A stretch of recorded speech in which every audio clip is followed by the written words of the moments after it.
Bonjour et bienvenue à tous. Le 24 décembre 1972, le soir du réveillon de Noël, Jacques Méchineau, un ouvrier de 31 ans et sa femme Pierrette de 29 ans sont accompagnés de leurs 2 enfants, Éric et Bruno, âgés respectivement de 7 et 4 ans.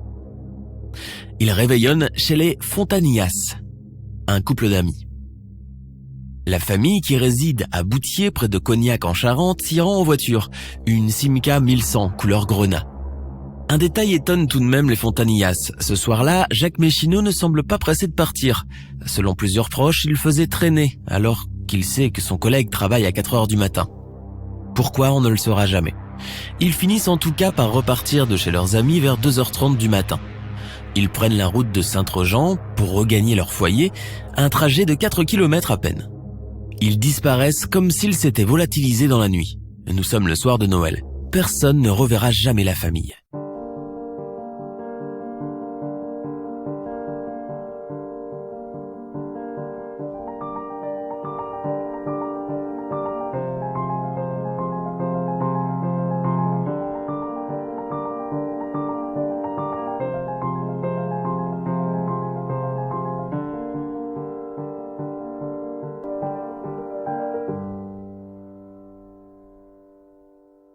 Une dizaine de jours après la disparition de la famille, et n'ayant aucune nouvelle ni de Jacques ni de Pierrette, la famille s'inquiète, car ils ne répondent pas au téléphone. Alertés, les gendarmes se rendent au domicile des Méchineau et forcent la porte des disparus. Ceci fait, ils ne trouvent ni les enfants, ni les 2 parents, et rien ne semble avoir bougé depuis le jour du réveillon. Le frigo est plein de nourriture périmée prévue pour le repas de la fête de fin d'année. Sur la table, il y a un chéquier, et rien ne semble manquer. Les jouets qui devaient être distribués aux 2 enfants sont restés dans la pièce, au pied du sapin de Noël, où ils avaient été déposés par leurs parents avant leur départ. Les Méchineau ont disparu sans argent, sans vêtements de rechange et sans le livret de famille. Cela laisse à croire à un accident. D'autant plus qu'il y avait un brouillard givrant et épais durant la nuit du 24. On n'y voyait pas à 3 mètres. L'enquête commence. Les gendarmes interrogent la famille et les collègues de Jacques à l'usine Saint-Gobain.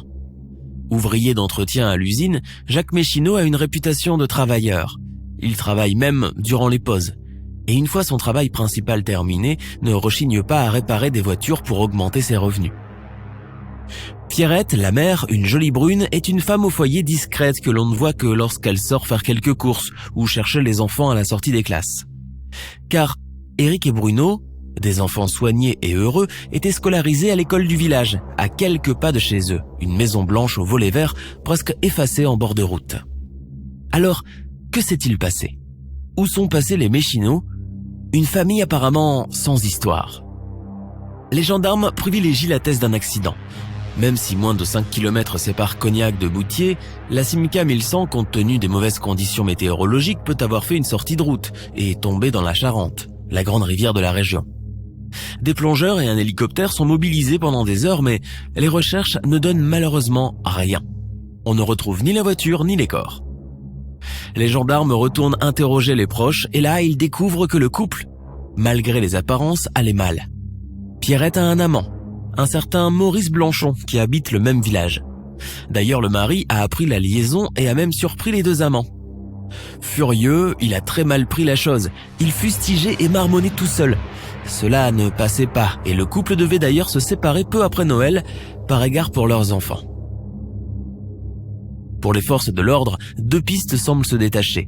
Un meurtre multiple suivi d'un suicide ou d'une disparition volontaire. La presse à scandale s'empare de l'affaire et exhume une prétendue lettre d'amour de la disparue. La Pierrette avait un amant et comptait quitter son mari. Bientôt, une hypothèse se fit jour. Jacques Méchineau, fou de jalousie, ne veut rien entendre de cette séparation. Il n'admet pas la possibilité d'un éventuel divorce. Il aime sa femme et ne veut pas qu'elle le quitte pour un autre. Alors il emmène les siens dans un suicide collectif ou les tue lors d'une série de meurtres prémédités. Les proches et les collègues de Jacques décrivent l'homme comme un nerveux, un gars qu'il ne fallait pas trop chatouiller. On évoque aussi de possibles violences intrafamiliales, surtout avec cette histoire de tromperie. Un collègue de Jacques déclare que ce dernier aurait déclaré un jour devant lui « Si un jour j'apprends que ma femme me trompe, tout le monde y passera. Il n'y aura pas de rémission. Je connais des coins. Là où j'irai, personne ne me retrouvera. » Le témoignage du frère de Jacques est aussi surprenant et fait pencher la balance en faveur de l'hypothèse du meurtre. Il déclare au micro d'une radio locale « J'ai vu mon frère lorsque son couple n'allait pas bien. Il m'avait dit, si Pierrette ne veut pas revenir, je fais disparaître tout le monde et vous ne les retrouverez jamais. Ils n'étaient pas séparés, mais elle avait un amant et il ne le supportait pas. Mais voilà, concrètement, il n'y a aucune trace de la famille ni de Jacques tout seul. Personne ne les a vus et la Simca 1100 Grenat reste introuvable. Des fouilles sont organisées partout et la rivière est draguée sans succès. Rien. Aucune trace de la famille disparue. Il est vrai que les endroits pour disparaître ne manquent pas. Les coins pour un suicide collectif sont légion dans la région. On penche du côté des Sablières ou des Carrières de Saint-Même, un site qui se trouve sur la commune voisine du même nom. Labyrinthe lugubre, encore accessible en voiture à l'époque, Jacques aurait pu avoir l'idée d'y faire un tour. En contrebas du pont de Vinade, non loin de l'endroit où habitaient les parents de Pierrette, un pêcheur a sorti de la Charente ce qui avait tout l'air d'un crâne d'enfant. Troublé, André Chadoutot, la mairesse de Saint-Même-les-Carrières, a consulté les gendarmes. Ceux-ci, sans trop s'attarder sur la découverte, n'y ont vu qu'un bout de crâne d'oiseau. Tout le monde ne pense qu'à trouver des traces qui pourraient mener à la famille Méchineau. Au village, l'énigme alimente toujours les conversations. Chaque Noël, on y pense, on se remémore la famille disparue et on échafaude toutes les hypothèses possibles. Peut-être un jour, un miracle de Noël pourra les faire revenir, qui sait. À la mairie, leurs cartes d'électeurs de la famille sont encore à disposition. Et à chaque scrutin, Robert Richard, le maire un peu goguenard, ne manque pas de lancer. Et surtout, si les Méchineaux viennent voter, vous me prévenez. L'enquête est alors définitivement en arrêt depuis des décennies quand, en 2010, le frère et la sœur de Jacques décident de vendre un terrain hérité de leurs parents. Mais il y a un problème. Officiellement, Jacques n'est pas mort. Il sollicite alors le procureur pour trancher dans cette affaire. La cold case est rouverte. Car le procureur décide de reprendre l'enquête et de tenter de nouvelles fouilles avec cette fois-ci des techniques plus modernes.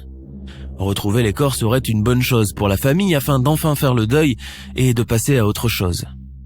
Il ordonne de nouvelles recherches qui sont lancées à l'aide de moyens les plus sophistiqués pour tenter de résoudre cet insondable mystère de disparition de toute une famille.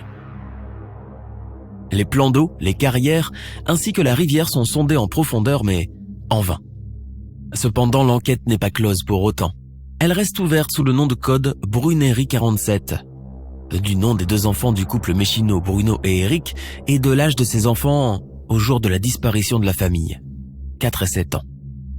Une boîte de courriel a aussi été ouverte sous ce nom, destinée au public et aux personnes qui voudraient écrire aux enquêteurs pour éventuellement leur fournir de nouveaux témoignages ou de nouvelles informations susceptibles de faire avancer l'enquête. Tout petit indice est à retenir et à signaler. La famille Méchineau ne perd pas espoir de retrouver les corps et de faire enfin le deuil de ces disparus. En 2012, un cueilleur de champignons découvre des ossements dans une forêt à 17 km de la maison des Méchineau. Les premières constatations d'un médecin légiste semblent dater les restes humains à 40 ans, ce qui pourrait correspondre. Le laboratoire bordelais du docteur Christian d'Outremeux-Puich en a extrait de l'ADN mitochondrial, non sans difficulté.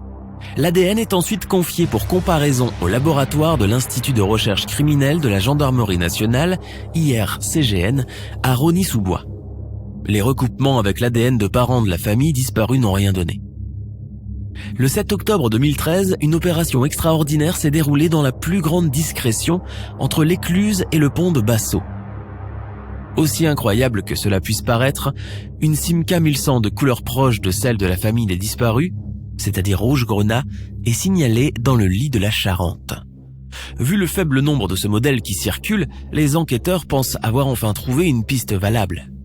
Les gendarmes plongeurs de la brigade nautique de La Rochelle interviennent. Le véhicule est remonté à la surface. Là, ni la plaque d'immatriculation, ni le numéro de châssis frappé, que les enquêteurs ont pris soin de recouper, ne correspondent au véhicule disparu.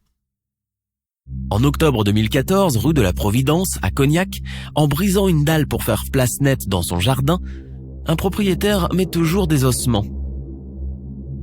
La rumeur fait état d'un adulte et de 2 enfants, mais ce n'est qu'une rumeur. L'endroit a beau recouper l'emprise d'un ancien cimetière mérovingien, les fantômes des Méchineaux hantent les trouvailles. L'enquête est confiée à la gendarmerie, gage présumé que l'hypothèse des disparus de Boutier n'est pas tout à fait exclue. En fait, il s'agit de 7 dépouilles différentes, 5 adultes et 2 enfants. Le tout est confié à l'IRCGN. Les conclusions des techniciens ne laissent guère de place au doute. Après datation par méthode colorimétrique, le délai post-mortem est estimé à plus de 90 ans. Par acquis de conscience, l'ADN sera toutefois comparé avec celui des parents de la famille Méchineau que l'IRCGN a désormais sous la main. Il faut éliminer tout soupçon de doute possible. Les tests effectués sont finalement négatifs. Cela n'a rien à voir avec les Méchineau. Depuis lors, c'est le calme plat. Plus aucune piste signalée et le procureur de la République d'Angoulême indique qu'il n'y a rien de nouveau dans l'affaire. Sur l'extrait d'état civil de Jacques Méchineau, sa date de naissance est inscrite. 8 juin 1941. Il aurait 78 ans aujourd'hui. Sa date de décès reste vierge.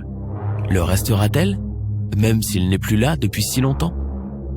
L'affaire de la disparition de Méchineau 50 ans après reste parmi les plus mystérieuses. En effet, malgré les moyens considérables déployés, l'affaire des disparus de Boutier, comme on l'appelle maintenant, n'a jamais pu être résolue. Pire encore, rien n'a été trouvé, pas même le plus petit indice ou la moindre trace. C'est ce qui en fait une affaire hors norme, unique même. La plupart du temps, quand une famille disparaît, on retrouve des traces, des témoignages, ou au moins un petit quelque chose. Là, rien. C'est comme s'il s'était volatilisé ou emporté par des extraterrestres. Suicide collectif? Fugue collective? Fuite du père de famille après avoir éliminé sa femme et ses 2 enfants? En tout cas, sur l'extrait d'état civil de Jacques Méchineau, sa date de naissance est inscrite. 8 juin 1941.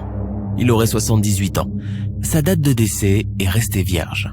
Nous sommes à la fin de notre émission du jour. N'hésitez pas à écouter les autres émissions du podcast et à prendre 5 secondes pour nous laisser un 5 étoiles sur iTunes. C'est vraiment très important pour nous.